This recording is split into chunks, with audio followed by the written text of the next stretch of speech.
आज के ज़माने में गुंडागिरी करेंगे? क्या सांसद महोदय की जिम्मेदारी नहीं है कि माफ़ी मांग ले, बच्चों को समझाए? अगर कोई बच्चा सड़कों पे आ गया है, तस्कर लिए हुआ है, कोई मान लीजिए ऐसा करतूस लिए हुआ है जिससे हमला हो सकता है, हिंसा हो सकती है, उनको समझाना भी तो चाहिए, माफ़ी मांग लेते। एक बात बताइए, आदमी कैसे समझावे? जब आप उनके घर पर चढ़ गए, बंदूक लेकर के चढ़ गए, बम लेकर के चढ़ गए, तो आप क्या बताओ? आप समझा सकते हैं ऐसे लोगों को जो फिरका परस्त हैं, जो सांप्रदायिक सद्भावनाओं को बिगाड़ने का काम कर रहे हैं, जो दबंगई और लफंगई कर रहे हैं? उनको कोई समझा सकता है क्या? योगी पुलिस है ना सर, फिर दिक्कत क्या है? योगी पुलिस जैसे हम कांग्रेस के लोग हैं, अगर धरना प्रदर्शन करते हैं तो सज्जन लोगों के लिए भारतीय जनता पार्टी की पुलिस काम करती है, योगी की पुलिस काम करती है।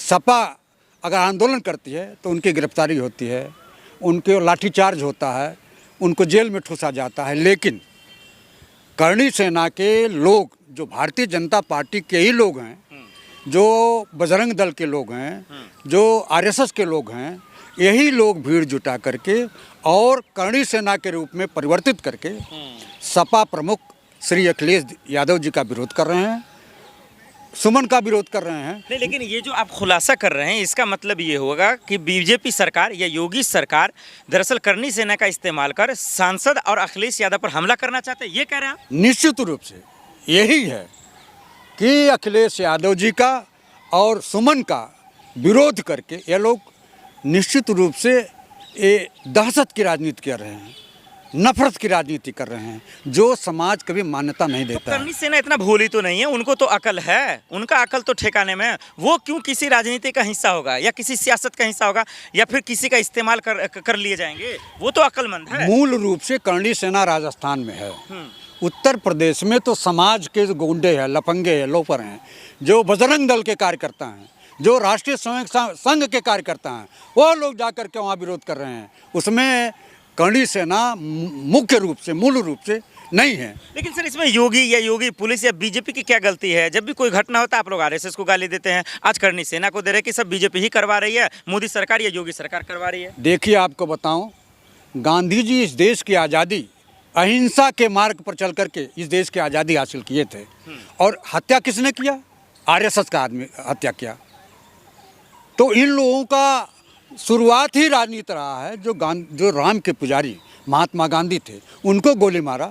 नाथूराम गोडसे जो देश का पहला आतंकवादी था, और गांधी जी के मुंह से क्या निकला? हे राम।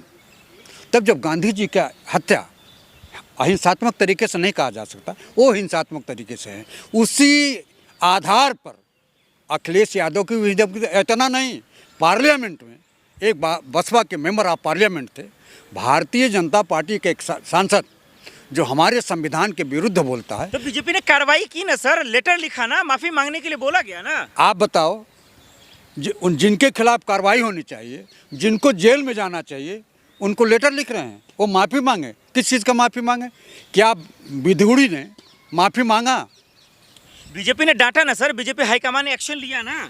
इसका कोई मतलब नहीं है कि आप मुझको अपराधी कह दीजिए, आप मुझे गाली दे दीजिए, कठुआ तक कह दीजिए, मुल्ला भी कह दीजिए। अरे चाचा शिवपाल बुजुर्ग हैं, वो भी गुस्सा रहे हैं कि हमारे सांसद पे हमला। अखिलेश जवान है, वो भी गुस्सा रहा है, डिम्पल भी गुस्सा रही है। तो मामले का हल कैसे निकलेगा जब तक कोई माफी नहीं मांगेगा? निश्चित रूप से आपको बताऊं, मैं अखिलेश जी का भरपूर समर्थन करता हूं कि वो सुमन, जो उनके मेंबर ऑफ पार्लियामेंट हैं, जिनके ऊपर इस तरह सातिराना और कातिलाना हमला हो रहा है, अगर वो अपने मेंबर ऑफ पार्लियामेंट के साथ कंधे से कंधा मिलाकर चल रहे हैं तो मैं उस बात को जायज़ मानता हूं। मैं भी कंधे से कंधा मिलाकर के अखिलेश जी के साथ खड़ा हूं। आखिर में ये बता दीजिए कि क्या जो सांसदों पे हमला हो रहा है, नेताओं पे, अखिलेश यादव, डिम्पल या समाजवादी पार्टी के नेता कार्यकर्ता पे क्या इलाज है? क्या योगी जी को एक्शन नहीं लेंगे? क्या ऐसे खुला छूट छोड़ देंगे? निश्चित रूप से योगी का मौन समर्थन है। इसीलिए कि जब लाखों की भीड़ आगरा में जुटी तो 1 किलोमीटर दूरी पर योगी आदित्यनाथ आगरा में मौजूद थे। अगर आगरा में मौजूद होने के बाद भी मुख्यमंत्री कोई कार्रवाई नहीं करते हैं तो यह माना जाएगा कि योगी आदित्यनाथ का मौन समर्थन है और खुला समर्थन है। इसीलिए कि अगर लाखों की संख्या जुटती है तो कौन सी हिंसात्मक कार्रवाई हो जाएगी? क्या योगी को इस बात का आशंका नहीं है? कानून व्यवस्था लुंज पुंज ठीक करने की जिम्मेदारी किसकी है? उत्तर प्रदेश के मुख्यमंत्री की है। और उत्तर प्रदेश का मुख्यमंत्री ही लफंगई को प्रोत्साहन देता है, आवारापंथी को प्रोत्साहन देता है, तो इसका मतलब क्या है कि योगी आदित्यनाथ अपराधियों को, लफंगों को, गुंडों को, मवालियों को खुला संरक्षण दे करके सपा के खिलाफ माहौल बनाने का जो प्रयास कर रहे हैं वो सफल नहीं हो पाएंगे। बहुत शुक्रिया सर।